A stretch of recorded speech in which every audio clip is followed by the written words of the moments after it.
Tech Talk with Matthew Dickerson. Matthew Dickerson. Tech Talk. Sit back and relax. It's time to talk technology. Welcome, ladies and gentlemen, to Tech Talk with Matthew Dickerson. We're playing for you now the best of 2025. We've gone through our whole list of old stories all the way through to January of 2025, plucked out the best, Matt, and I think we're pretty happy with what we've got there. Well, it's quite fascinating, and it's quite enjoyable actually going back and listening to some of those stories. There's 9 stories we do each week. We've done more than 50 episodes this year, so that's 450 different stories. Curating those and trying to find the best of was quite a challenge. So this is week 1 of the best of. So we'll play a few stories, maybe 9, maybe a few more. Maybe there's a couple of bonus ones in there. It was hard to pick out the best of those ones there. But hopefully we'll actually see, and the ones I try to pick out were ones where we've seen a bit of change there, because it's fascinating how much changes in just a year. Yeah, that's right. The whole thing about technology is moving so fast, and it's so easy to be left behind. I'm glad that we're able to keep people up to speed. Yeah, that's right. So we've got a couple of weeks off while these best ofs play, and then we'll be back into it for 2026 with a whole bunch of new stories as well. So listeners, enjoy. Maybe you've heard some of these stories when you listen to them the first time. Maybe they're a reminder. Maybe it's the first time you've heard them, but please enjoy. Okay, tuck in, folks.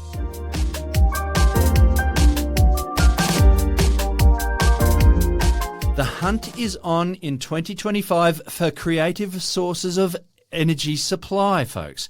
Clever scientists have their eyes peeled, looking for how energy transfers and transforms within systems and where it is lost to the environment. Now, if we can just catch that energy in whatever form and convert it into electricity to be used once again, well, that, folks, that's efficiency in a nutshell. And Matt, all the heat we constantly shed from our bodies need go to waste no longer. And we do generate heat, obviously, and we're burning our food and creating all that heat. So can we do something with it?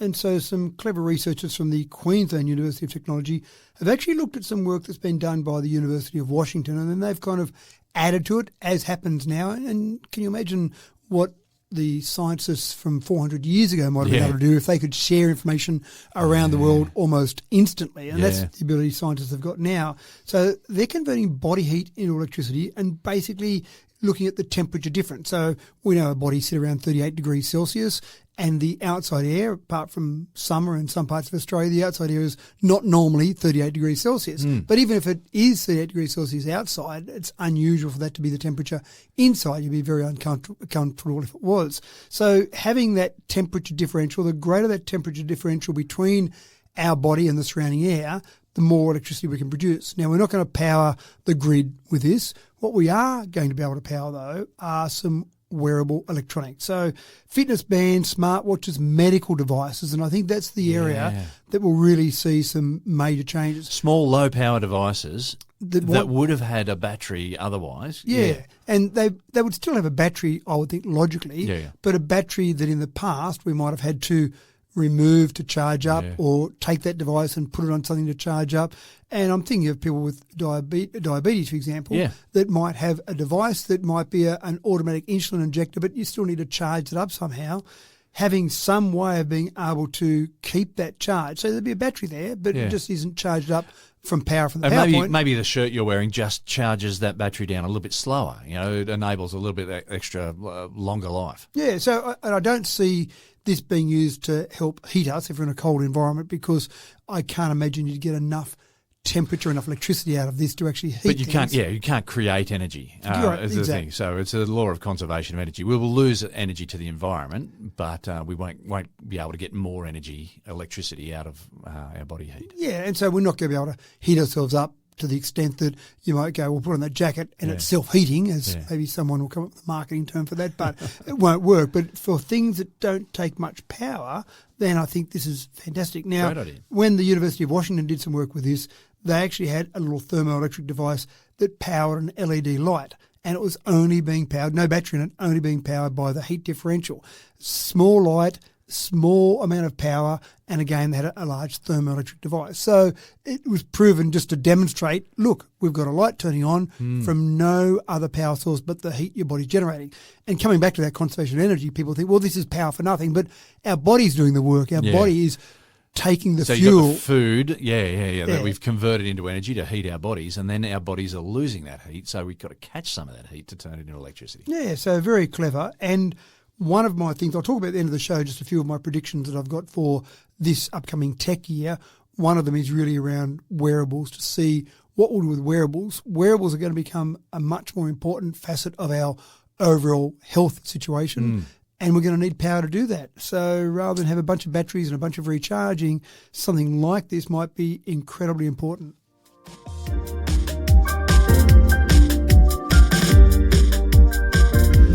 Ever been driving late in the afternoon and the sun is sitting just on the horizon but dead ahead?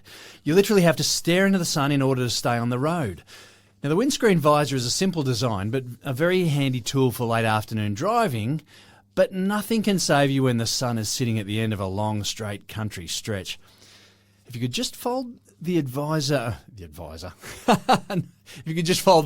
down vertically but still see through it, well, that would be a simple solution.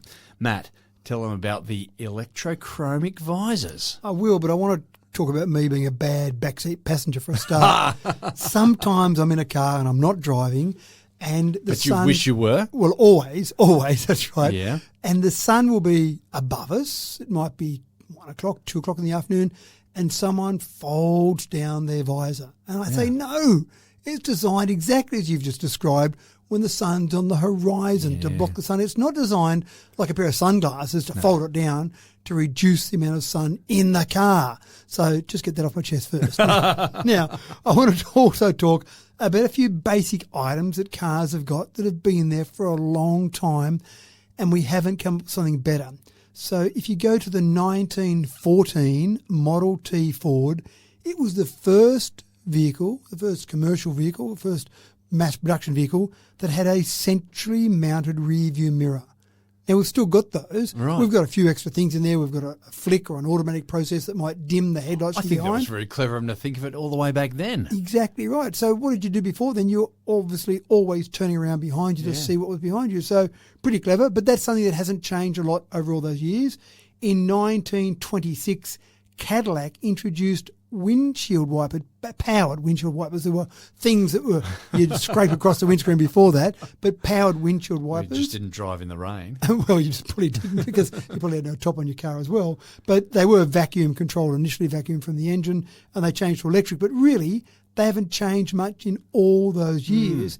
And the other thing that hasn't changed much is in 1900, the Packard Model B had a dashboard compartment for you to put your gloves in, because you are braving the elements with the wind and snow and rain or whatever else hitting your hands on the steering wheel. That's when you actually needed driving gloves, rather than these days if someone's wearing driving gloves, you ask him the question, what sort of person are you? I've got a name for those other people.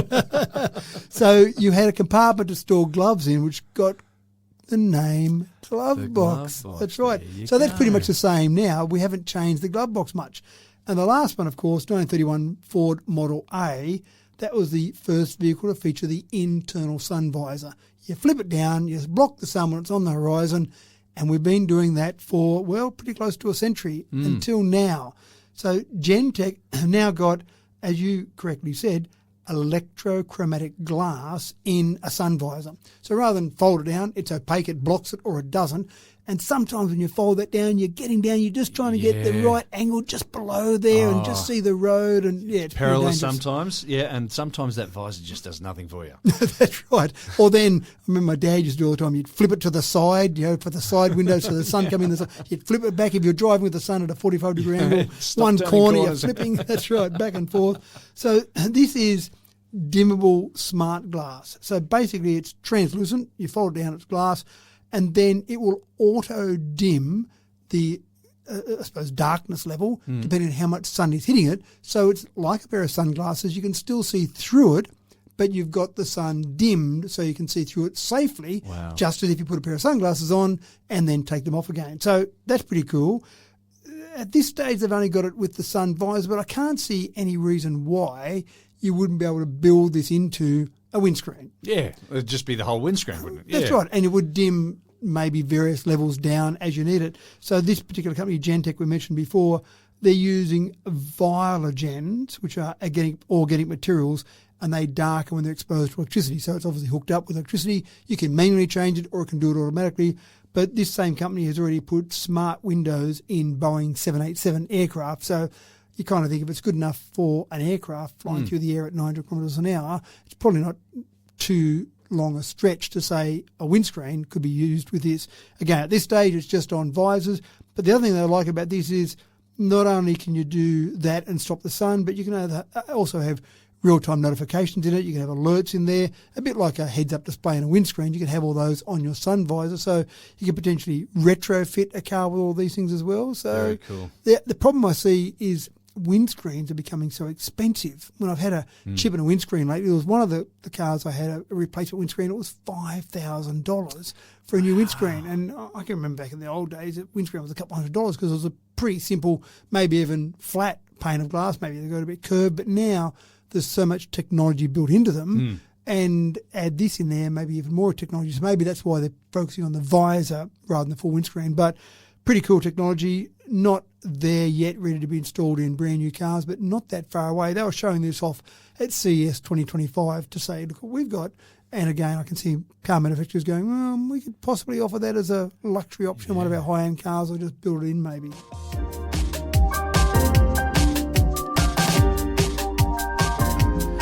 Folks, my biggest problem when I go to play Rachmaninoff on a Steinway is that I just can't get my finger speed on high enough when it gets all prestissimo. You know what I'm talking about? Prestissimo is just so fast and, also I can't read sheet music to save myself. But if I had an ounce of talent and about 20 years more of piano playing experience, then I reckon I still couldn't get my finger speed fast enough. And that is without a little bit of robotic assistance. Matt, piano lessons are about to get a robotic upgrade, I hear. It does sound like a cool concept, doesn't it? Just strap on a little bit of exoskeleton and you can be playing. And all of a sudden you're doing a flight of the bumblebee. That's right. Like you wouldn't believe, yeah. Exactly right. So it's something where, and I do question sometimes that we do things in technology just because we can. Yeah. And this seemed like one of those because the people they're working with here are trained pianists with at least 10,000 hours of experience and all started playing the piano before the age of 8. So that rules you and I out, I think. Right, okay. Yeah, give us another 30 years. So perhaps 20 years was a little bit of an underestimation about exactly how much experience I need. And so what they did was they said, we're going to get you to play the piano better by using an exoskeleton. They were given a piece to practice for 2 weeks. And you can imagine someone with that many hours experience and been playing the piano basically their whole life would take a piece for 2 weeks. At the end of 2 weeks, be pretty proficient at that piece. But in some of the faster parts, they'd reached a bit of a plateau. The prestissimo part. Thank you. I'm very impressed. And so they then said, strap on this little exoskeleton. It will make your fingers play those parts at the speed they should, or maybe even faster than that. And we'll just do it for 30 minutes. Then take off the robotic device, and lo and behold, they could play faster. The next day, they could play faster. So it seemed like it was not just straight after or not just while they were wearing it, but it actually became part of their muscle memory, perhaps, if that is a real thing. I'm not sure if it is, but yeah, so it became part of that. So you go... I reckon it is, but anyway. Yeah. But I just want to, like, having, like, this thing strapped to your fingers and then trying to work it... Having it work faster, I mean, yeah, I don't know. It just, in my mind boggles over this because I reckon that'd create all sorts of confusion. I think the idea was that they just relaxed their hand and they let the exoskeleton do its job on their hand. And then after that, took it off. The exoskeleton knew exactly what keys to press. Exactly right, yeah. And the pianist only had to have their hand in the right location. But even that didn't really matter that much because their fingers were just moving. That was it. Their fingers were going crazy. You could go floppy fingers. Essentially, right. Because I think you're right. I think you'd be fighting against the exoskeleton, trying to keep up with your fingers. Yeah. So, and anyone... It's not a visual medium we've got here, but my fingers are going very fast here.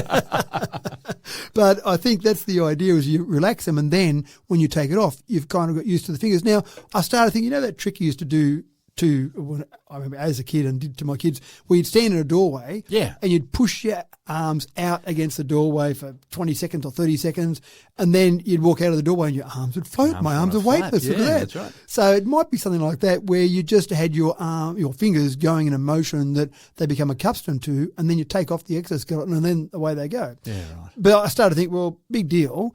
I see some fantastic pianists, and I've been at some wonderful concerts with pianists that look like they're unbelievable. But is it really essential that we can train them just to be that little bit faster via an exoskeleton? And I think the whole process... Well, if you're trying to impress a master of the piano, then yes. But if you're trying to impress me, that's a lot easier. Well, probably right. And maybe if I'm trying to impress the master, I say, sit on that side of the piano where you can't see my fingers. I'll just strap this on very quickly. But you go a couple of steps further than that. So, yes, this is all very interesting from a piano perspective, but where it becomes much more useful in society is when you start to do things like rehab of individuals, someone that might have had an injury. It might have been a brain injury. It might have been a hand or an arm injury, and then trying to get their fingers not to play the piano at an absolutely wonderful speed, but to actually get to the point where they're using their hand just to pick up something. Yeah. So that's the first step. And then they started looking at using it for example, surgeons, something where you need very precise movements. You don't want your surgeon going very fast. You just take your time on that, will you? But you want very precise movements or maybe very stable movements. So they found any profession where you needed to use your hand, it was able to basically train your hand, take it off, and then you could keep using your hand. So no, don't strap it on while you're having the operation, but strap it on while you're doing the practice, take it off, and then your hand will remember some of those movements. So a whole range of things, but the piano does sound fascinating, and I would love to see it. I haven't seen a video of it, but I'd love to see someone's hand going very fast with this robotic hand on, exoskeleton hand on, actually making it move for them. I think it'd be fascinating. Amazing world we live in.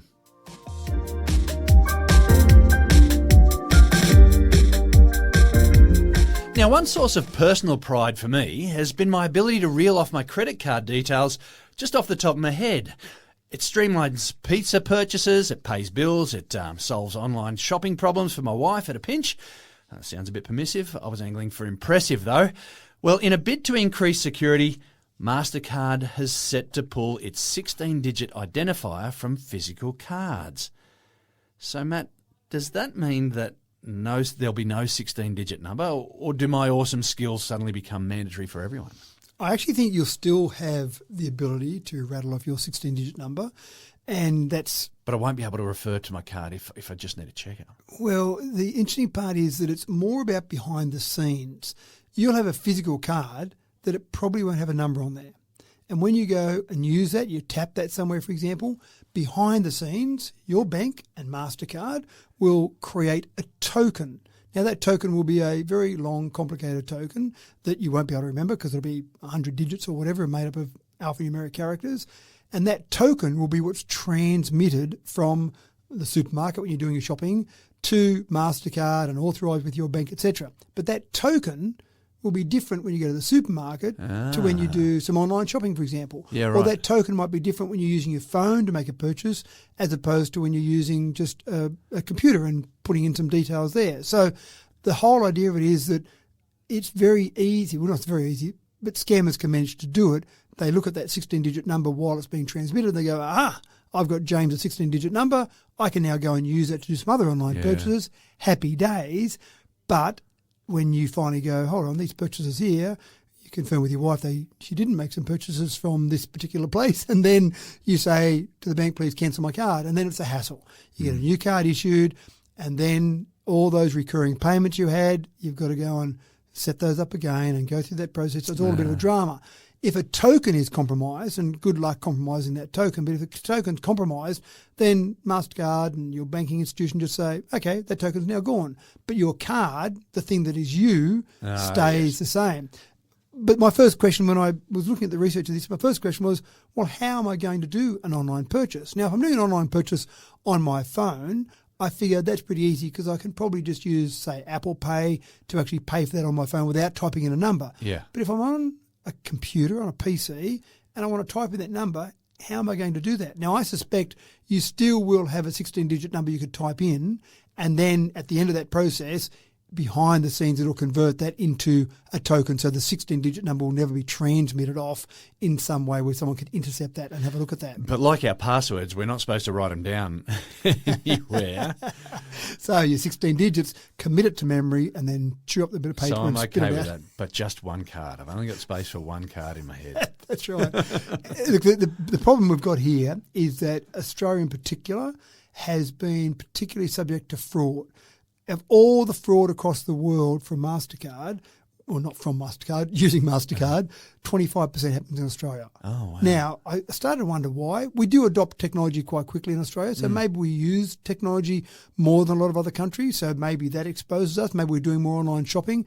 I'm not sure why. Maybe the laws in this country aren't strong enough. Maybe we don't pursue the bad guys as hard. Maybe the FBI, for example, really pursues those bad guys, whatever country they're in. And maybe we just go, well, they're in Nigeria, we can't get them. So 25%, that number, if you turn that into a number, $2.74 billion in 2023 with Mastercard scams. 601,000 scam reports filed. And most people, when we talk about how many people were scammed with other methods and we say this many reported, we don't know how many unreported, most people do report a bank scam, a Mastercard scam, because they want to try and get the money back on their Mastercard, but they also want to block their Mastercard so it doesn't keep happening. So I suspect there'd be a much higher rate of reporting. So 601,000 scam reports filed, but that was an increase over 2022 of 18.5%.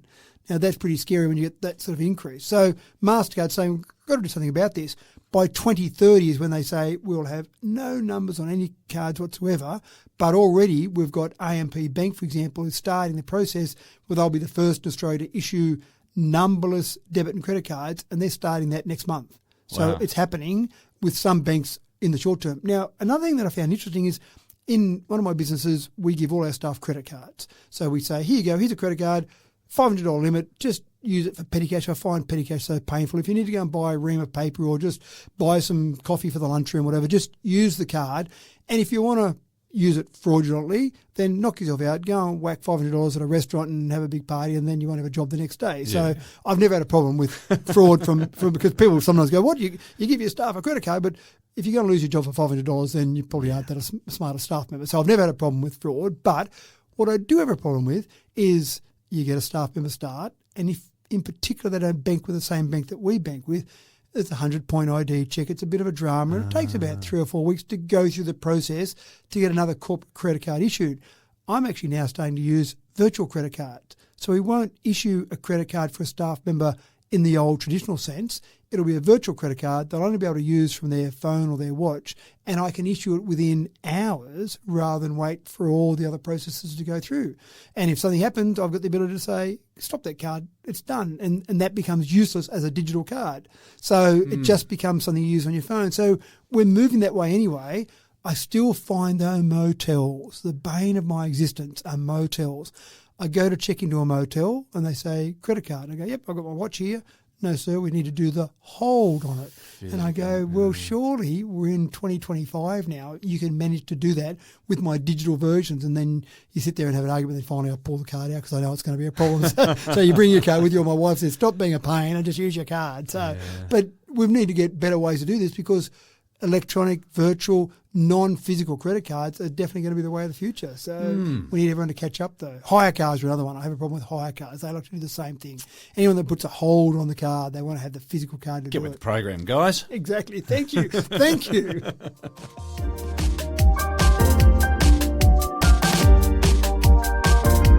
Let's get stuck in with a story that may change life for the everyday consumer. Now, remember the revelation that occurred when you first discovered wireless charging? Well, it gets even better now, apparently. QI2 is the new wireless charging experience that'll make you wonder how you ever coped before. Matt, what's all the hype about? I'm going to go back a little bit. I do like to do this on an occasional story where we go back and just look a little bit about history. So we go back to Michael Faraday. So 1831 was when he discovered the principle of electromagnetic induction. So that's a long time ago. Part of the HSC syllabus. Oh, there you go. Well before we had wireless chargers and mobile phones, but he discovered that whole electromagnetic induction concept. And of course, Lenz developed that a bit further when he talked about the fact that the currents will oppose the change. So I suppose Faraday said there's induction there. Lenz went further and said, well, depending on which direction the movement is occurring, you get the opposition to that movement. So you had some direction associated with Look up Lenz's law and try and work it out for yourself, folks, because it's a really hard one to sort of spit out over the microphone. Yeah. And I often just offhand say that an electric vehicle relies on Lenz's law, so that you're using a battery to power the wheels when you're going forward, and when you want to slow down, the batteries being recharged by the wheels. So it's making the wheels slow down as well. Yeah, so that's a pretty cool concept. So that's about that whole direction. And then, of course, our good friend Nikola Tesla created the Tesla coil in 1891 based on Faraday's induction concept. And he demonstrated the practical side of transmitting electricity through the air, which you can imagine was pretty revolutionary in 1891, going, hold on, we've worked out this electricity thing a bit, and we have a cable that goes from there to there and electricity runs on the cable. But now you're saying it can go through the air? Now, Nikola got a bit excited about all that, and in 1904, he started construction of the Warden Cliff Tower because he wanted to transmit electricity everywhere, so everyone could have electricity for free.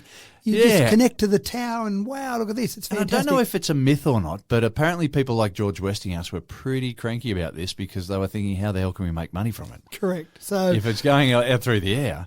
But, yeah, that could, this could be a bit of a wives' tale. I'm not quite sure. No, I think there's some fact in that because there were two issues with it. The first thing is that when you start dissipating power in 3 dimensions, then you need a whole bunch of power at the source for someone that's a couple hundred metres away. The inverse square law means that you're going to get a reduction in the intensity of what you're sending out. Yeah, to the square. So it's reducing quite dramatically. So Nikola thought he could get around that, and you probably could if you had a truckload of power, that's a technical term there, a truckload of power at the source. That wasn't working that well, but some of his investors said, what do you mean free? I don't get that. I'm giving you money here. And I know definitely J.P. Morgan. I don't know about George Westinghouse, but I know definitely J.P. Morgan was one of Tesla's investors who said, we like the wired, metered version of electricity more so than this unwired, free version of the electricity. So how about we don't give you any more money, Nicola, and we leave it alone? So there's truth. There's truth all that. in that. I can definitely. now go and spruik that story and feel a lot more confident in it. JP Morgan. Just replace George with JP, and you've got some facts based there. But that didn't throw away the concept that electromagnetic induction was still a convenient method to get power from one place to another. But again, proximity, not Nikola's model of transmitting it long distance, but getting it with some proximity, so having things close to each other.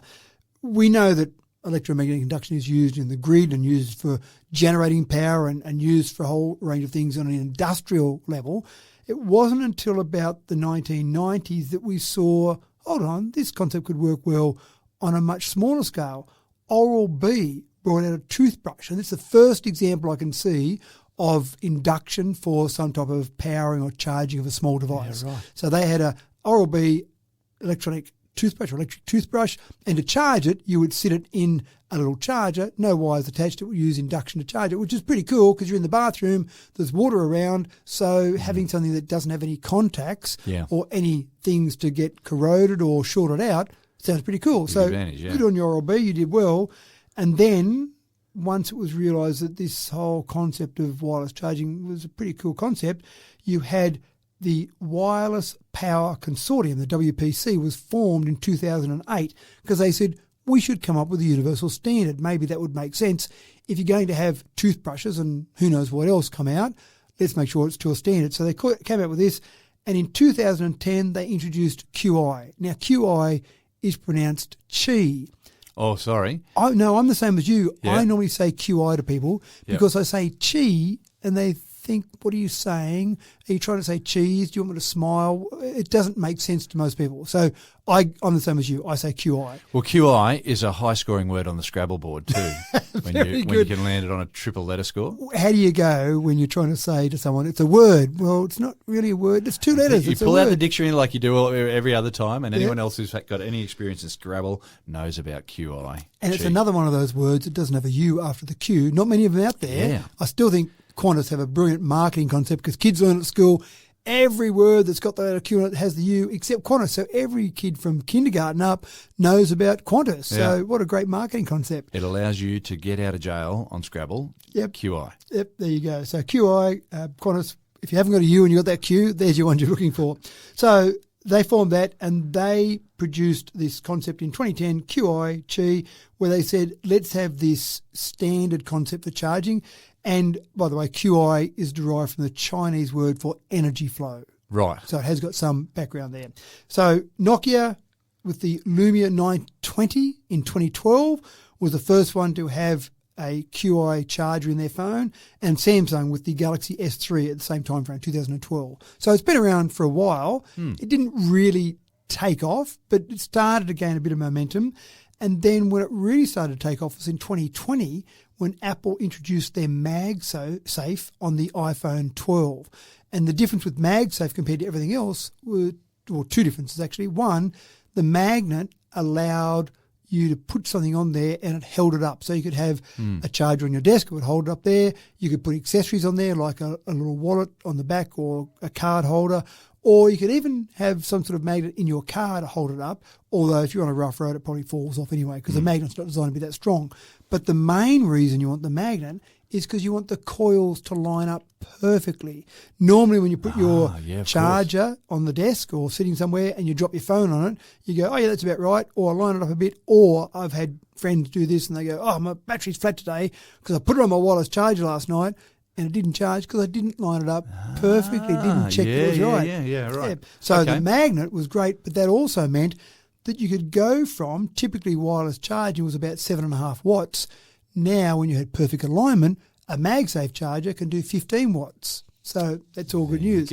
All good news if you're an Apple user, not so much if you're a Samsung user. So now, QI2, Qi 2 if you like, is basically the new standard that's come out, and they brought this out in 2023 to say, we don't want to say it too loud, but that magnet thing that Apple came up with, not a bad idea actually. So they've basically stolen the MagSafe concept, and QI2 is basically a magnet version of wireless charging. What have we got out now in phones? Not much. There's a HMD Skyline. No one's heard of that. Not many people actually have a HMD Skyline, but it was the first Android phone with QI2, and the Samsung Galaxy S25. I think they missed a trick here. They've brought out their latest S25. So this has only just been released weeks ago, and it launched as QI2 ready. So it doesn't have the magnets built into the phone like the Apple does, but you can put an accessory on there with magnets, and now it's QI2 compatible. So it is lagging a little bit, considering it was 2020 when Apple brought out their iPhone 12 with the MagSafe concept. So we're getting there, but not quite there yet. You want to get a charger that's QI2 compatible, obviously. You want to get the phones that's QI2 compatible, and then it will charge faster and it will stay in the right position. So we're progressing still with wireless charging, going back to 1831 when Faraday came up with the concept. And we're getting, better and better and better.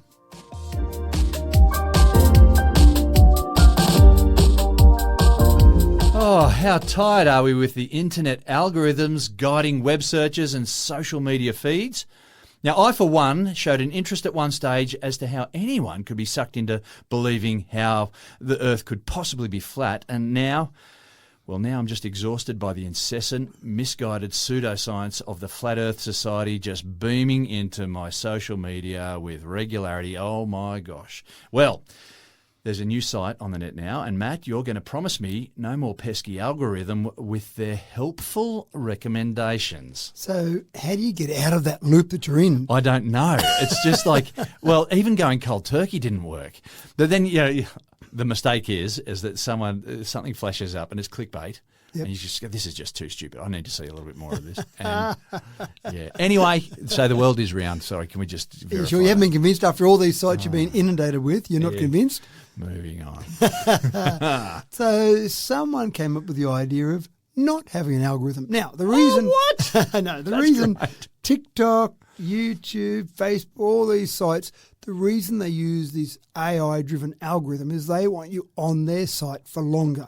If you're on their site for longer, you'll be exposed to more advertising, you'll buy more of the products, you're more attractive to an advertiser, or that site's more attractive to an advertiser. So it all makes sense.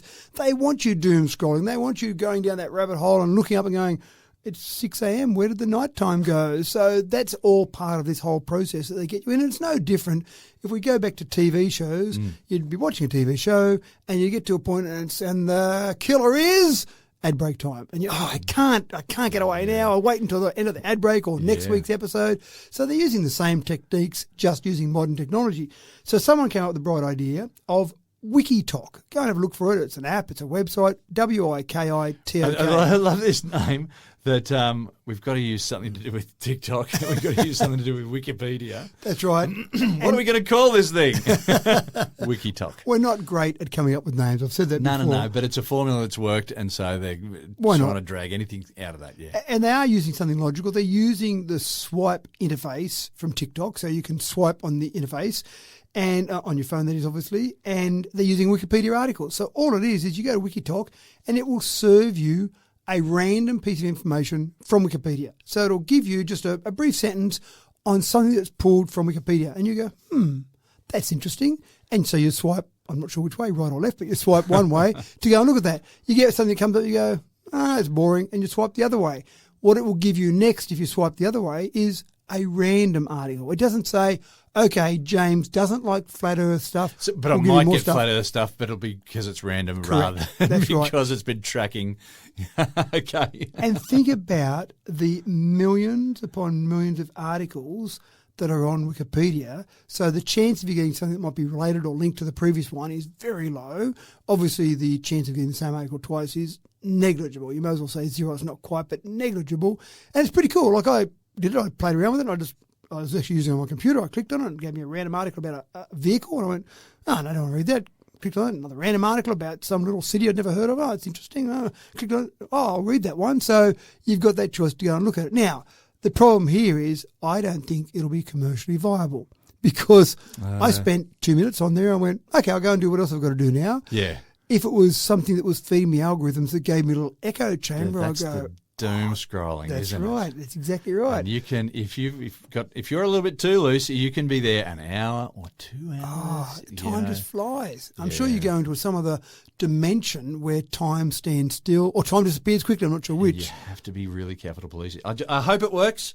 I hope we have a revolution in the way the internet works, but I don't see it happening. No, maybe not. But the other big issue, I think, is when you start doom scrolling, you go down that rabbit hole, you end up with an echo chamber. So all the articles you read are the things that agree with your point of view, which is terrible. You always want to have your ideas. Or alternatively, the exact opposite of what that's right. But it's just this little thing where it's just everything's saying the same thing, and then, that's right, yeah, exactly right. So there used to be a website, I reckon it was 15 years ago, maybe not that long ago. Did they have websites back then? They had websites 15 years ago, but maybe not apps. So I reckon it was probably, let's say 2010, before apps really started becoming popular.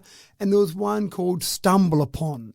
And rather than give you random Wikipedia articles, because Wikipedia wasn't that big at the time, it gave you random web pages. But again, it didn't work that well because think about the different web pages you get. There's some web pages that are just not that great. And I can only go through so many makeup tutorials before I just give up. Yeah, that's right. I'll find something else to do. So go and have a look at it. It's a bit of a curiosity booster. Actually, it'd be good for a trivia contest. Go and pull some questions from different ones. But WikiTok on your computer, WikiTok on an app. Go and check it out.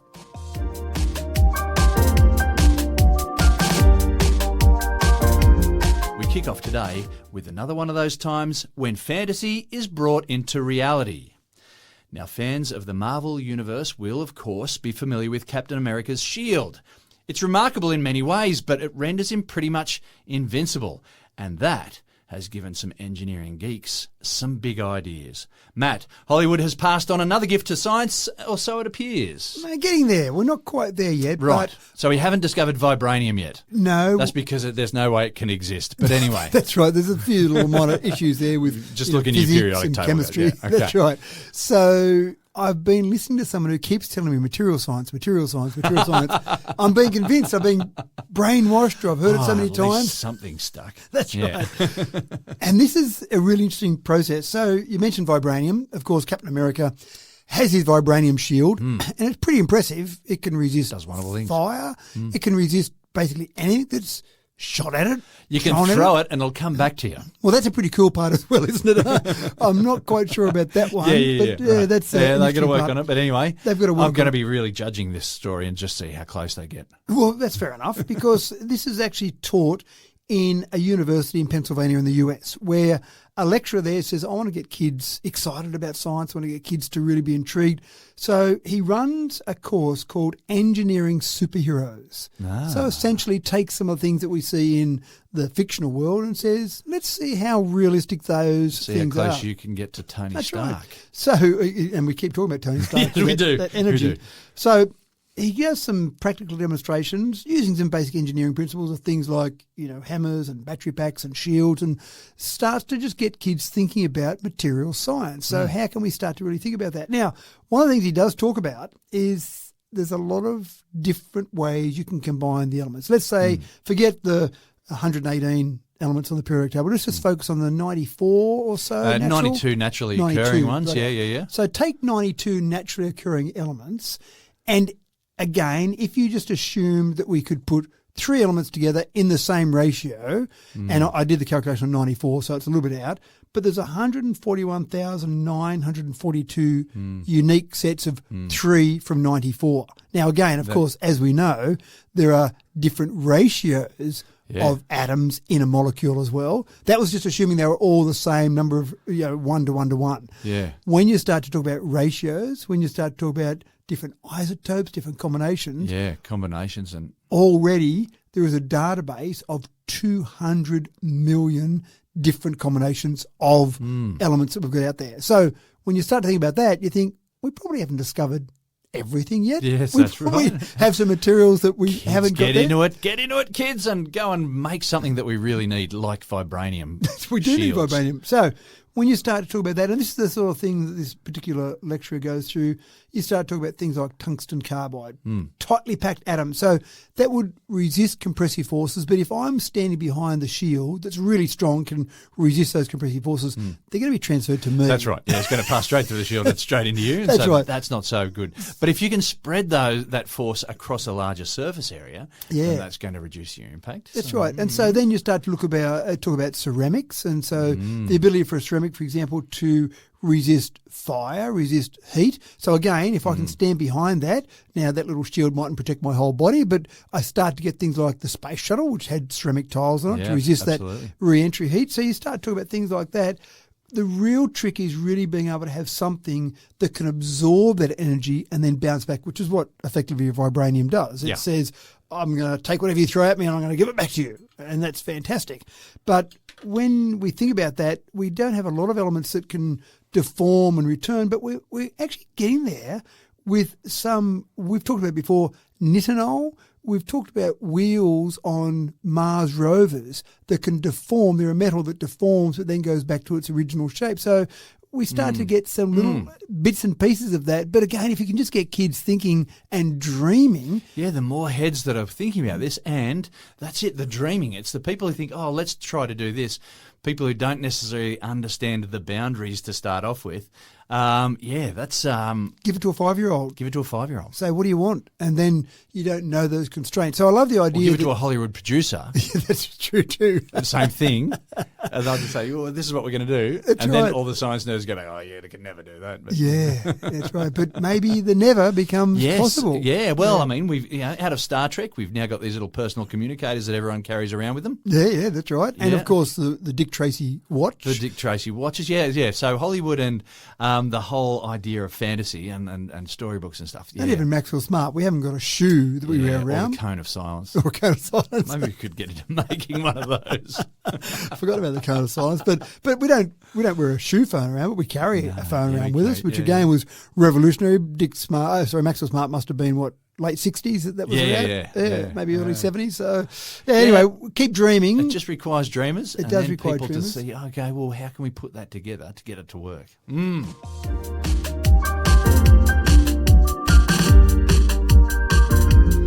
You may not realise, but the colour of your roof is far more than an aesthetic. It may be contributing significantly to your cooling or heating bill, and it's probably contributing to the temperature of the atmosphere as well. So the question is, for modern home builders of the next quarter century, what is the most energy efficient colour to coat your roof with? And just how climate friendly is it, Matt? Well, I had this interesting thought when people did talk about cooler roofs, as in light coloured or dark coloured roofs. Yeah. And so in relation to climate change, my first thought was, well, a light coloured roof that reflects more light is going to put more heat back into the atmosphere. So surely that's a bad thing. Surely we want dark coloured roofs everywhere because that absorbs the heat. Surely that would make sense. But it didn't seem to be the common thought process that people had. Well, albedo is the term we use for the reflection of radiation back into the atmosphere. But it happens when we've got big ice caps as well. So, anyway, I'll let you keep going. Well, so the interesting part, when I started doing some research on dark or light-coloured roofs, the issue with dark-coloured roofs is that it absorbs that heat, but then it keeps releasing that heat over time. That's right. So what is first best, in other words, a light-coloured roof, is actually best, even though you might go, hold on, the dark might absorb the heat out of the atmosphere. So light-coloured roofs are better. So that's step one. And there have been some places, discussion in Australia, overseas there have been some places that have actually gone and made regulations this way to say we want to have light-coloured roofs everywhere because we want to be better for the environment. So great. Hasn't happened here yet, but it makes sense. They've then gotten to the point where they've got some super cool materials. So you've got synthetic polymers, you've got special paints that start to get reflectivity exceeding 95%. I mean, that's sounding pretty close to a mirror, isn't it? 95%. Yeah. And even in the US, they've got some ultra-white paints, not just white, ultra-white, and they've got a reflectivity of 98%. So white roofs. That's right. Yeah, now, really okay. white. No, not just white, ultra-white. Yeah, ultra-white. Yeah. Yeah, so that seems a bit bizarre from where we're coming from regional Australia. But, It does, doesn't it? So having these ultra-white roofs, I imagine that as you're flying over those in a plane or you in need your sunglasses. car, you'd need sunglasses. You'd almost get, as I say, the reflection will be like a mirror. And that's great for the middle of summer. But when you get to winter, what you actually want is a roof that's dark, that absorbs that heat, because you don't want reflecting all that heat, because then you just increase your heating bill because you're not having your house warm up as much. So that's a bit of an issue. But some clever researchers at the University of New South Wales have come up with fluorescent films. And they've been doing some testing in Alice Springs for a start. So they want to make sure that these fluorescent films match the cooling performance of some of the white and reflectivity paints, if you like. And they've been getting pretty close to matching those. So the films they've got are called PCRCs, Passive Coloured Radiative Coolers, not a term that I've heard before. So they reflect the light, as you would expect, so they're great in summer. Then when it gets to winter, they still allow absorption. And when they did some testing, for example, in winter in Sydney, they found that they increased the temperature by 3.8 up to 5.5 degrees Celsius, depending whether you had orange or red configuration in that fluorescent colour. So it looks like you've painted your roof here with a packet of fluoride textures or something. Is that right? That's right. You've got the kids a project for summer. Get out there with those fluorescent pens and colour it in, and different colours. So it's not just a ultra white. It's, as I say, they make them in orange, they make them in green, make them in red. They're actually looking to expand the colour range to include purple, and even, get ready for it, even a black fluorescent. So you could still have your dark-ish coloured roof. It would reflect a lot of light in summer, but still absorb some of that in winter. Right. So I'm just trying to think about it. I mean, we know that black lights have got the UV light that comes out, and we use them in discos and 10-pin bowling and stuff like that. So this is actually a black reflective paint. Which doesn't make sense, does it? It seems completely counterintuitive. So quite incredible. Now, we're still some way away. They think that this will be maybe at the point where you might be able to buy these in 5 years' time. Might be able to go and buy this paint in 5 years' time. And imagine that, most roofs in Australia are either tile still or metal roofs are typically a zinc-alume. So you don't paint your roof as such. It's a zinc-alume that's coated to last the life of your house. So you've got that coating there. But I imagine that surely there'd be at some point BHP would say that new Colorbond roof we've got is using these new PCRCs. We want to make your house cooler in summer and warmer in winter. What a great advertising. So I'm just trying to get a visual image here. You're driving down to a valley, you're looking at all these rooftops on houses, and it looks like all these fluoro colours from a primary school art book. Yeah, that's right. Someone gave the kids an art book and said, colour that in with your fluoro pens. Yeah, sounds like fun, doesn't it? At least it's not now when you fly over, especially in new suburbs, I find. When you fly over a new suburb, it just is dark. You get dark grey, dark black, dark brown. It's just dark, whatever they are. So it looks a bit boring, but imagine that whole fluorescent look of different colours. And again, it is. It's the oranges, it's the reds, it's the greens. It's amazing. All sorts of things. So quite fantastic. And I just think that combination, it's the holy grail, isn't it? Being able to make it cooler in summer and warmer in winter. That's what you're always trying to achieve in everything you do. I mean, insulation you put in your house, you're trying to achieve exactly that. So that's what they're trying to do with rooftops. And we've got that big surface area as well to use there. So keep an eye out for those. An amazing world.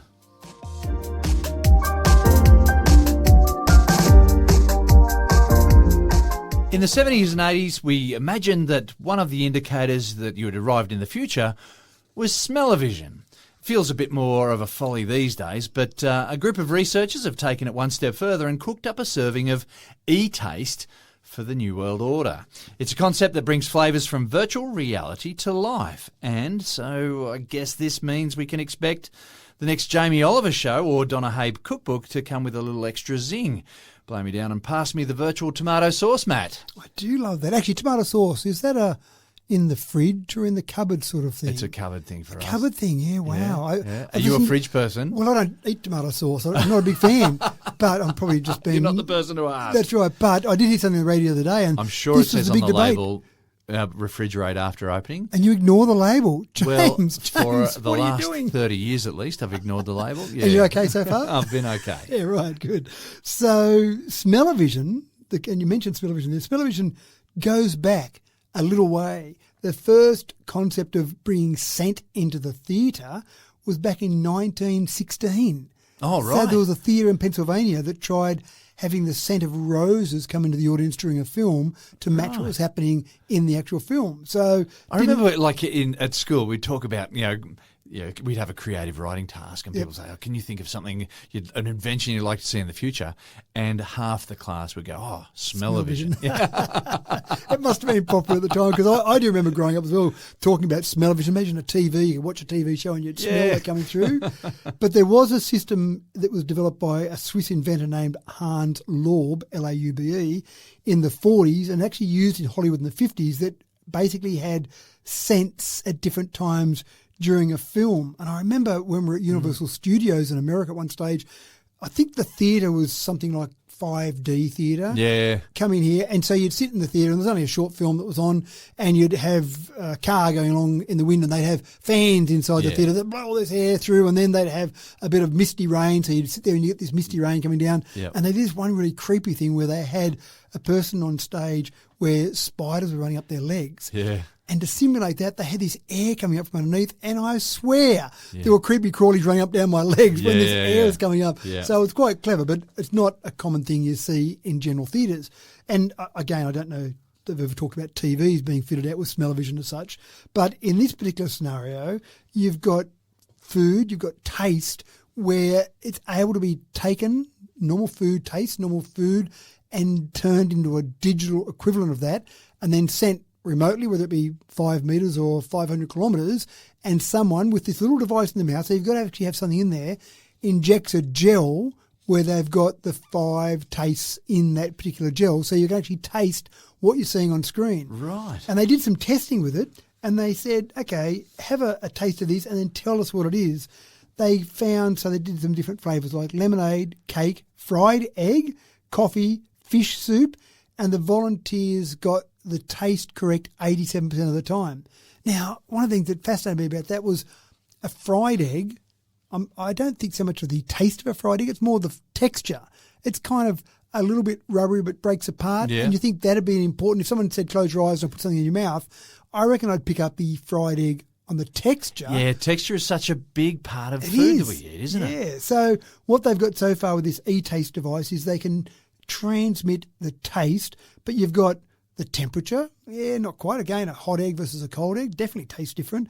You've got the spiciness isn't quite quick, the aroma, even just the look of it. But I did think about the idea of watching a cooking show, and imagine buying some little device where you could watch a cooking show and you'd have it linked up, synchronized somehow. And so MasterChef, they'd go along and they'd taste something, and then you'd be able to taste what they were tasting when they tasted. How cool would that be? It sounds like a lot of mucking around, to be honest, to have all this set up. It's not just like something that squirts out an aroma out the front of your TV. You go, oh, the cooking show's on, quick, go and get that thing, and make sure it's got the stuff in it. So they've basically got glucose for the sweetness, citric acid for sourness, sodium chloride for saltiness, which kind of makes sense, magnesium chloride for bitterness, and then they've got a bit of glutamate for umami. So that's how they generate those 5 different tastes. So you'd have to go down to your TV store and go and buy a bunch of little vials and top up your vials in your TV set to get this to work. And imagine if it was wrong. Imagine if you had, for example, none of the glucose,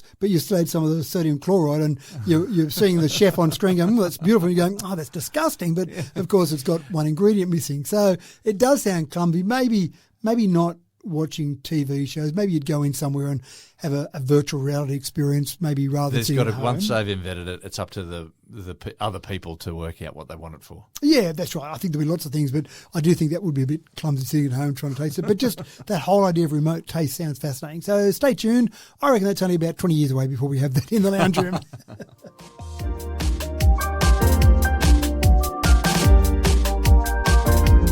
Now, feeding a population of 9 billion people is just going to be an epic challenge. Best estimates have us at that point in just 12 years' time. Now, traditional farming methods, they've lent heavily into technology over recent years, adopting more and more efficient methods to improve yields and stave off famine for our grateful populace. But a revolutionary method of growing food is on its way, and produce is set to hit the UK supermarket shelves in the very, very near future, Matt. And we have talked about this a little bit, so it's probably more an update than anything else. But lab-grown meats, we've talked about some of those and the processes there. Now, the name, you've just dropped it there, and a whole lot of people in their brains are switching off going, oh, lab-grown meats, and shaking their fists. And how can it be possible? But the lab-grown meat, so we were talking about things grown in Petri dishes. Yeah. It's real meat, though. It's the same components. As we've talked about before, there are the 92, 93 naturally occurring elements, and you put those together in the right combinations and you get whatever that compound is. So whatever, well, particularly if you start off with a stem cell, which has come from an animal, and then you just grow everything from that stem cell, then you've got effectively what was growing inside the animal anyway. It's just grown outside of the animal. Correct. So they call them cell-cultivated products, but as you say, essentially a stem cell, and they then control the environment that it's in, so they give it the perfect growing environment. Now, they've got to feed it stuff. They've got to feed it nutrients. They've got to feed it energy. They irrigate it with a fluid that's got all that the stuff that it needs. Yeah, and it grows the same as it would grow on the animal, but it's growing, as you say, in a laboratory, in a petri dish or whatever it might be.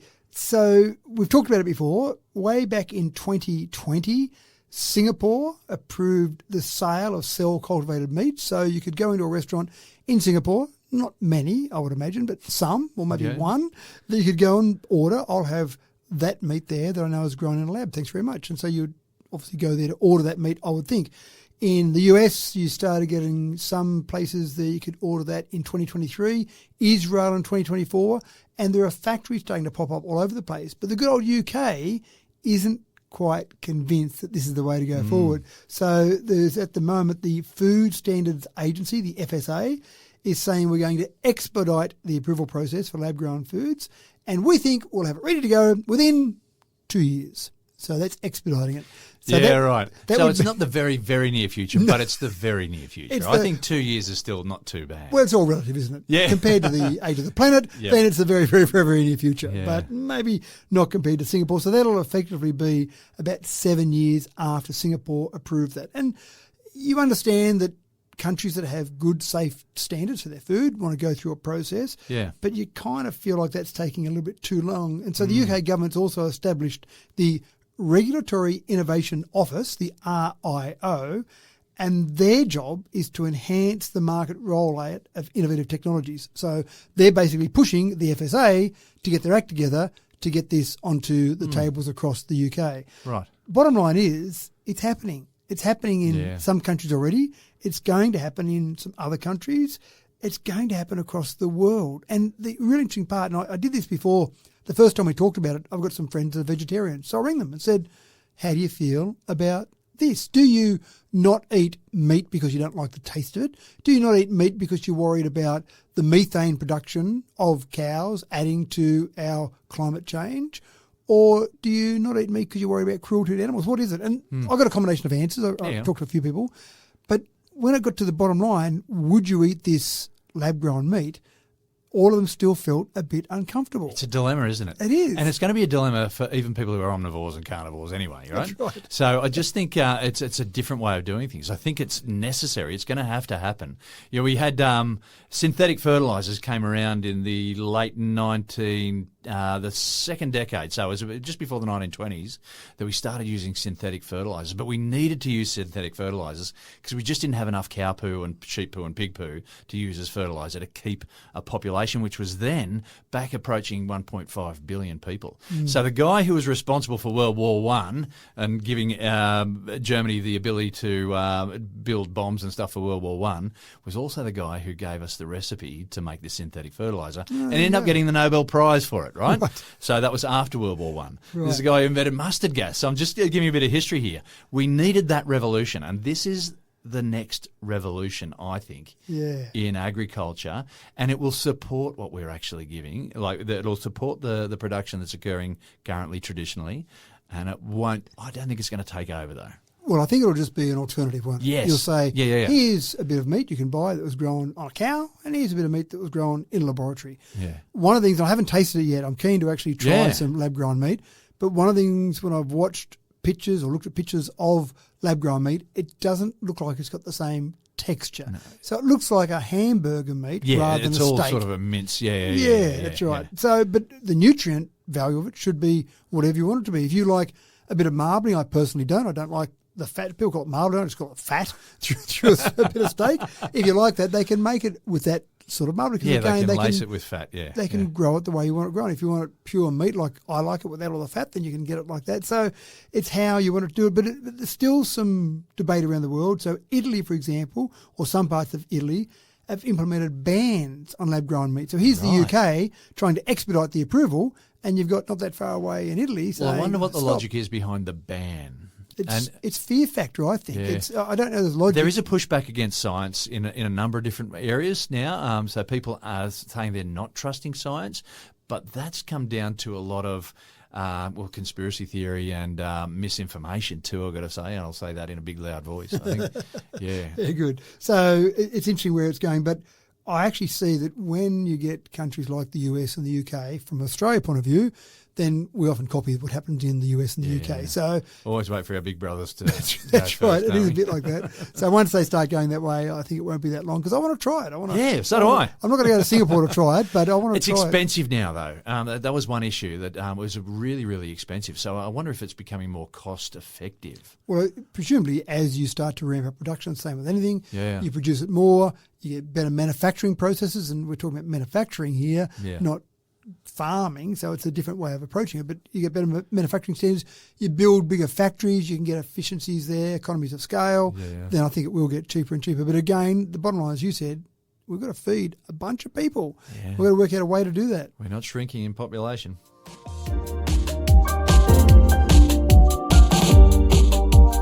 Well, from James Bond to Tony Stark now, the competition is well and truly cooking in the realm of AR glasses. Now, Snap is a company up to its 5th generation of smart glasses already. Matt, what does Snap spectacles do now that's a step up from the previous models? Well, the unfortunate part is we can't buy them yet. They're only... So they're at the 5th generation and you couldn't buy generations 1, 2, 3 or 4? No, only if you're a developer. You could be a developer. Okay. You could agree to pay $99 per month, $99 US, per month for 12 months, minimum 12 months, and you can be a developer. Obviously, what they're trying to do is they're trying to encourage the development community to get out there and start to develop a whole range of things for them. Gotcha. They're making them better as they go, and then the developers are probably saying, can we have this feature? Can we change that? Can we add this on? The new 5th generation does better tracking of your location through GNSS, Global Navigation Satellite System, rather than GPS. Right. So GNSS is a little bit more accurate. It's also got compass heading. So you've got things like custom mapping direction features, which you didn't have before, but you've also got a virtual keyboard. And I thought, a keyboard, what do I do? Do I have to point my eyes at a certain spot? But you use hand gestures in front of the glasses. So you get a keyboard coming up and you just dot. Yeah, in front of your glasses. So it would look very strange looking at someone down the street who's out there with their hand. I mean, I do see some people like this sometimes, but I assume they're affected by drugs. So these people are there with their hands typing on a keyboard that's sitting in front of them in a virtual world. Wow. The whole point at this stage is to get the whole interaction between you and your environment to be seamless. So we've talked before about having some AR glasses and you're standing there outside the Louvre and you look out there and you go, here's some history on the Louvre, or you look at the Eiffel Tower. Don't know why I'm going to Paris, but we're in Paris apparently. Yeah, and you look at the Eiffel fine. Tower and it gives you the history of the Eiffel Tower, etc. So that sounds fascinating, but the better you can get with your location, the better you can get some of that information delivered to you. So that all sounds quite fascinating. One of the things I think is great, I sometimes when you go to a big tourist attraction, you'll get the headphones that you'll plug in and you walk around and you don't have a person guiding you anymore. There's headphones guiding you. It's not that friendly when you go there with a family because you've all got the headphones on and you're all listening to different parts of it and you can't interact that well. But that would be the perfect example where you could have these on and it could be giving you information, telling you about a whole range of things, putting it up on the glasses or just feeding it to you with an audio process. But again, wherever you go, not just the big tourist attractions that have that audio sort of process, audio guide set up, it would be wherever you go down to your local pub and you look at that and it'll give you the history of the local pub, even though not many people out there might know that. They mightn't have invested the time to put a whole bunch of information out there. Yeah. But you could just hear or see that information. So I'm keen to see it happen. We've got Meta, we know, are working on their glasses. Orion, their glasses they're working on. We know Apple, they haven't made any announcements, but they're rumoured to have some AR smart glasses. So with Snap and Meta and Apple, surely someone's got to get to that point. And it happens quickly. We talked about many years ago, I remember doing some stuff around watches, smartwatches that were just starting out and they'll have some few basic features and you had to have your phone nearby to be able to use Bluetooth, and then they got to the stage where they could work independent of your phone. And now we talk about wearable smartwatches. It's just everyone's got one, surely. It's just second nature. So it's all new and exciting at the moment. How long before it's just, it's almost not do you have, it's do you have Meta or which one Apple do you or have? Or Snap. So it's happening quickly, and I think it's pretty cool. I think the Google glasses didn't go that well, but they were maybe a bit too early for the technology. And it was too early for the market. I think just people weren't ready to wear glasses. Maybe they were a good product, a better product than the sales that they go on. Yeah, possibly. And I think probably the battery life is one of the big things. Yeah. As batteries get developed to be better and better, I think it's getting to that point where maybe now is almost the time where you can get something that's small enough with long enough battery life, and also that ubiquitous fast connection. 5G's got to help in all of this as well, because you want those faster connections to be able to just have that information come to you automatically without having to go through and wait for that to happen. So maybe now is the time. Maybe Google Glasses were just too early for the technology that was available.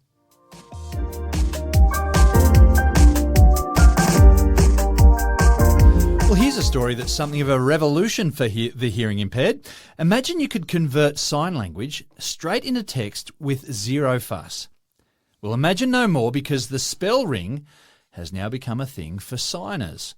How does this SpellRing work, Matt? It is pretty cool, actually. So the American Sign Language finger spelling is normally used when you're doing things like a word that might be a technical word. Yeah, right. Something you can't easily translate with normal sign language. So people that are hard of hearing or that you use some sort of sign language normally have some sort of finger spelling capabilities. Right. So that's first step. Now, when you start to look at the amount of words you've got available, well, it's kind of unlimited because it's finger spelling, but you've got about 20,000 ASL words that are commonly used. Now, that's not bad when you consider the average human's passive vocabulary, so words they would understand if they hear it, is about 20 to 40,000 words. Their active vocabulary is about 5 to 10,000. And I find that myself. I never really thought about it before, but you'd hear a word sometimes. How many words do I really know? Well, you hear a word and you'll go, I know what that means, but gee, I wouldn't have used that in a sentence in a long time. I don't remember using that word, but when you hear it, you know what it means. So it's almost one of those things like, I've got a Blackadder episode running through my head right now. You know the one I'm talking about. Anyway, keep going. You've almost got to make a habit. I like to use the word "girt" on a regular basis, part of our national anthem. Just throw "girt" in every now and then. That's right. I'll be sitting around with a bunch of kids and I go, gee, I'm girt by children at the moment. So I like to work in whelmed. You know how you can be underwhelmed or overwhelmed. What about just whelmed? Just whelmed, I like to. Right. Yeah. So that's a steady state. I'm not under, I'm not over, I'm just at a steady state of whelmed. And instead of being disgusted, I'm gusted. You know that? Yeah. That's right. There's some words that we Sorry. seem to throw things in front of. So let's not make up words and confuse people. That's right. So what this little SpellRing does is it sits on your thumb, about the size of a 20-cent piece. So it's not tiny, but it's not huge either. And then as anyone that's wearing that thumb spells out words, it actually can translate that into both text or audio. So you can be having a conversation with someone, because it's a bit rude if I'm talking to you with sign language and there's a person standing beside me that doesn't understand sign language and they're not really part of the conversation. So they could be seeing that and hearing that as well. But even for yourself, if I'm an experienced finger speller and you're hard of hearing, you could actually see the text coming up on a screen of a device. So whether that's your own personal device or sitting in an auditorium, maybe you could see it coming up while they're doing finger spelling. Yeah, finger spelling, like they've got a public speaker speaking at the podium, and then you've got the signer standing next to them. Yep. You could also have subtitles there. Correct. And you can have subtitles now as well with AI being quick enough to convert the spoken word. Yeah, so that's good as well. Maybe you wouldn't do the whole. It's like the what is it, game of telephone where you've got to translate this thing several times over. Yeah, just maybe once. It might be you might be reading it and then watching the finger spelling and seeing what came up to actually give you a difference. But the issue, I suppose, is that you can watch someone that can finger spell and you can see the words that are coming up without having to have the skills. Then when you communicate back with them, it's the issue of, do I use finger spelling? I don't know it. Or do I talk? 'Cause some people that are hard of hearing can still talk, even though it doesn't sound perfect. They can still get the meaning across, or they can type. So there's a whole range of ways to basically communicate now. But just the idea of this small little tool, which has got a few things in it. So just fixes to your thumb. So it's got a gyroscope to track motion. It detects inaudible sound waves, so as it moves around, it's kind of picking up different sounds there. It's got a speaker and a microphone, so it's all built into that small little device. And, of course, what amazes me with these devices, the components are getting smaller and smaller, but the battery is always a thing that seems to be the limiting factor. So when you can start to get to that small size, and still there's a battery in it, which may only last for an hour, it may only last for a small period of time, but it's still got enough to keep it going for that period of time. Yeah, that's clever. And then you wonder what it's got to drive in that process. So Bluetooth, one of the advantages of having things communicate via Bluetooth is very low power consumption. Something like this, so with a speaker in it, if it's got to make a noise, that starts to have to drive air, which makes it a bit harder as well. So maybe you'd Bluetooth to another device to try and get the volume to be a bit louder. So maybe if you keep doing this, you could integrate it into some eyeglasses. We've talked about better and better eyeglasses now. So I could be wearing those. Someone could be finger spelling, and then I could actually be watching on the glasses. So a whole range of different bits of potential. But I just love the fact that people come up with these different ideas and just minor movements. If I can see what someone's saying because I know finger spelling or I know ASL, then I can get some computer algorithm to learn that and then translate it. So it's one of the bits of power of AI, I suppose, just learning from watching those things.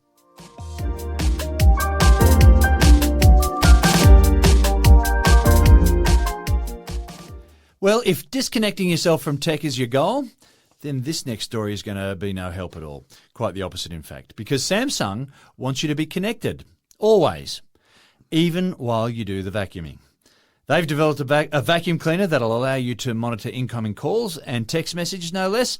So, Matt, is this taking multitasking to a ridiculous level, or is this just potentially an excuse not to finish the household chores? Well, I actually thought it was good to run onto that previous story where we think that we get some distractions from phones, and here's a case where some people say, I'm doing the vacuuming, and it's actually not so bad. I put some music on, I just ignore the world and doing vacuuming, and that's it. Yep. But now I've got a message I've got to deal with. That's right. So now Samsung, and this is part of this whole concept they've got where they want you to be in a smart home, which is fine. I love the idea of a smart home. You do different things, but they want all their appliances to be able to talk to you, to be able to communicate. And so the first, or not the first one, but one of the ones they've got, the latest ones they've got, is this cordless stick vacuum, which is a lovely vacuum, nice and powerful, 100 minutes of runtime. It's got a whole range of features you would like to see in a stick vacuum, but the ability to show you incoming calls and incoming text messages, you just can't get a break. Surely it's okay to just ignore the rest of the world for a little while, but no, you can't take the calls on it, but you can see the call on it, so you can rush over and pick up your phone, but most people would have their watch and they'd probably hear the phone message coming through their headphones anyway. Yeah, but that's right. You can still see the phone call coming in, you can see the text messages, but they've got others in the range. So they've got things like their smart fridges, their smart ovens, their smart vented combo washer dryer. So it's got a 7-inch touchscreen on that so that you can actually receive phone calls on the washer dryer. So I do wonder about what's that noise in the background? Yes, I'm sorry. I'm in the laundry right now. And it's on a spin cycle, spinning at 10,000 reps per minute. What's that in the background? Surely you could either walk out of the laundry to take the call, or you could just ignore it while you did it. So you've got smart fridges, smart ovens. You've got things like... This feels like a case of we know we could do it, so we did. We didn't think anybody would actually need it, though. You bought that, really? We just did it because we wanted to show off. So you've got things like weather updates. You've got cooking instructions. I kind of get that one. Yeah, that makes Cooking sense. instructions on your oven makes sense somehow there. Music apps on there. You can see and talk to someone at your front door from your washing machine. Where does it stop? Yeah. So you've got no hope of Connectivity. Is the That's bottom line. how we live these days. Exactly.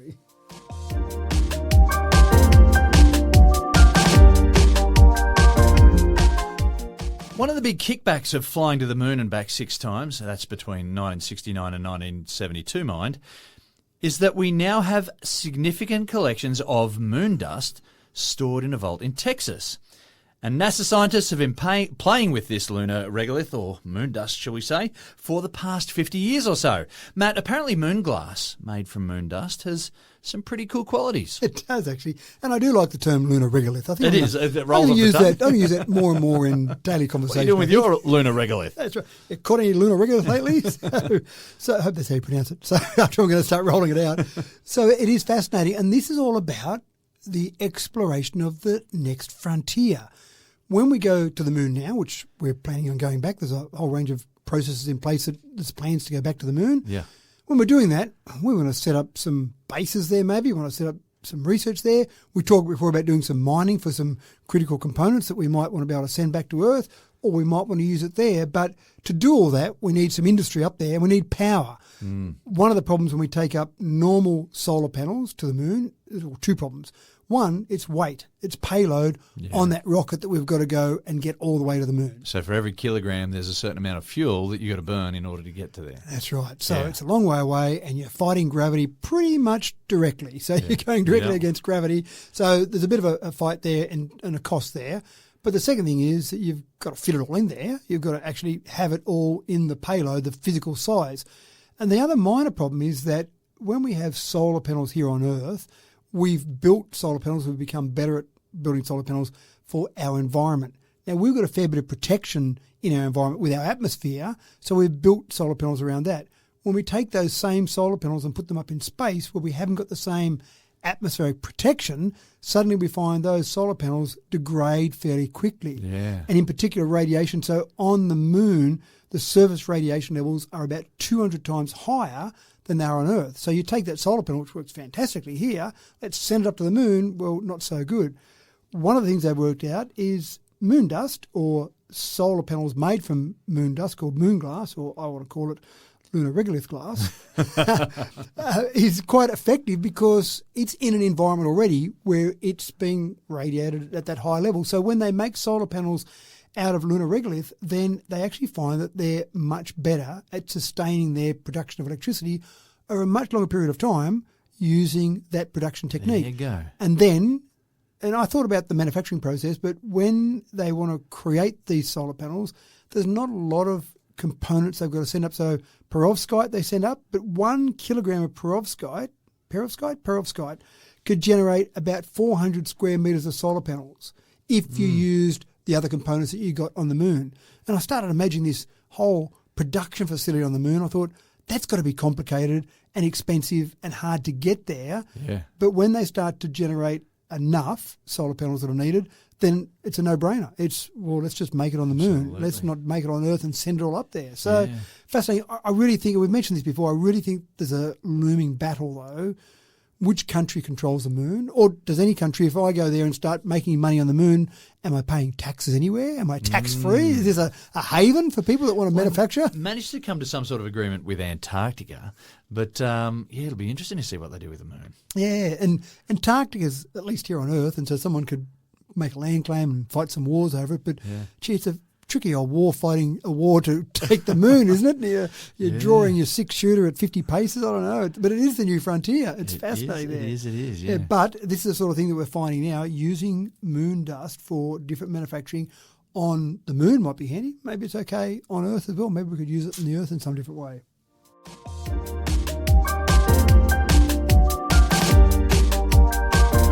Let's kick off today with another story born from the Marvel Universe. It's actually a story that I feel that we've done before.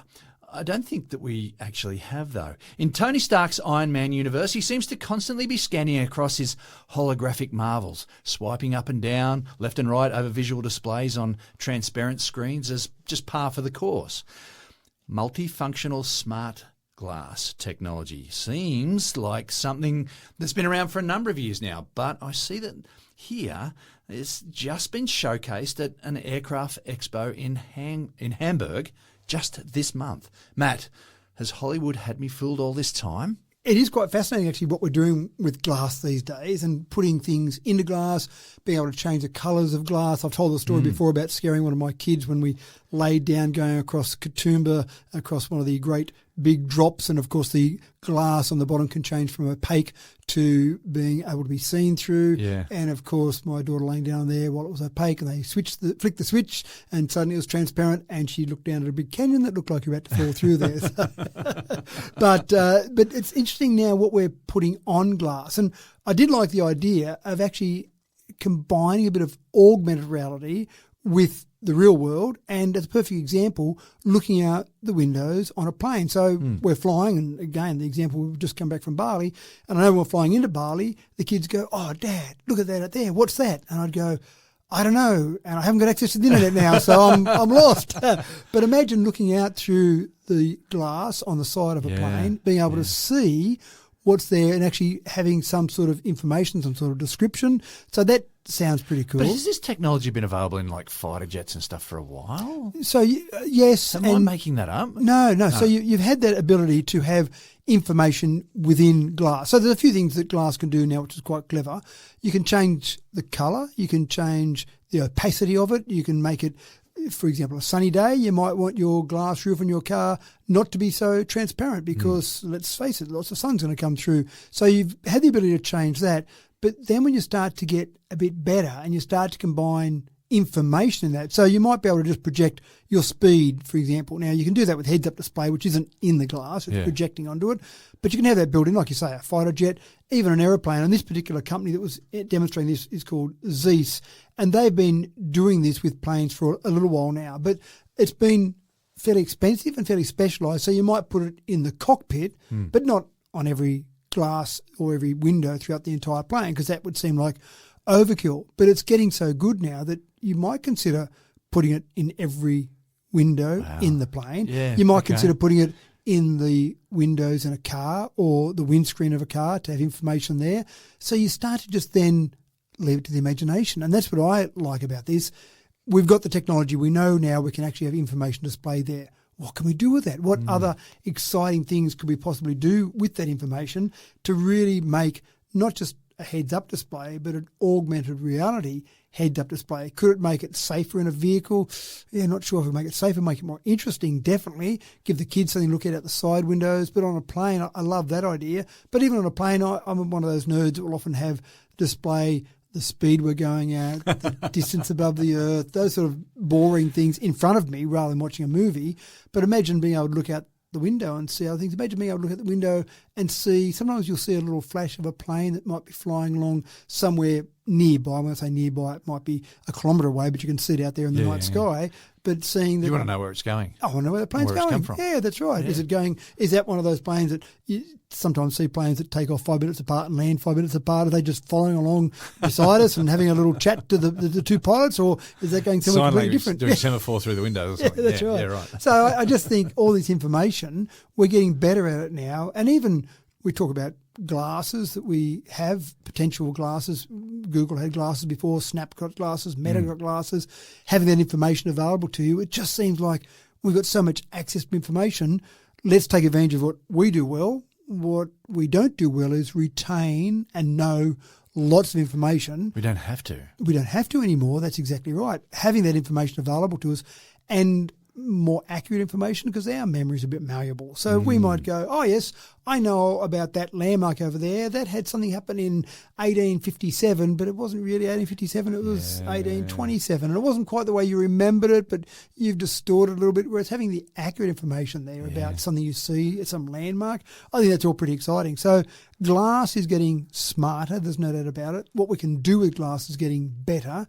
It just still seems expensive when we break glass. So whether that be on a phone screen or whether it be in windscreens, we just need to get that problem solved as well. Let's make it so it doesn't. Well, I want to know break so when easily. I can install some of this glass in my shed so I can have all the plans for what I'm, for the robot that I'm building or the suit of armour that I'm building, and I can just be swiping left and right. And Well, it happens in the movies, of course. Yeah, You'll see someone with a big screen and they just wave their hand around and all these magical plans That's what appear. I'm talking about. That's what you want, isn't it? That seems reasonable. So it is quite fascinating. Watch out for that. Zeiss is just one company doing it, but keep an eye out for different glass in a whole range of different applications. And it really, to me, it just comes down to your imagination.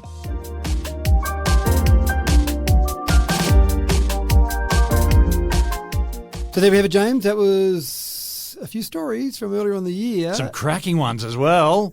I did try and pick out the best, but when I say that, every week we've got 9 best stories. So that's a bit of a snapshot there, and it is. I just find it fascinating how much things change in a year. Yeah, it's amazing. And, well, I wonder if we were to compare this time next year, just what they would sound like as well. Maybe I should go back and do a best of from season 1. That'd be quite fascinating. Well, Anyway, so hopefully listeners enjoyed that. And of course, next week we'll be back again for another Tech Talk episode. so tune in, folks.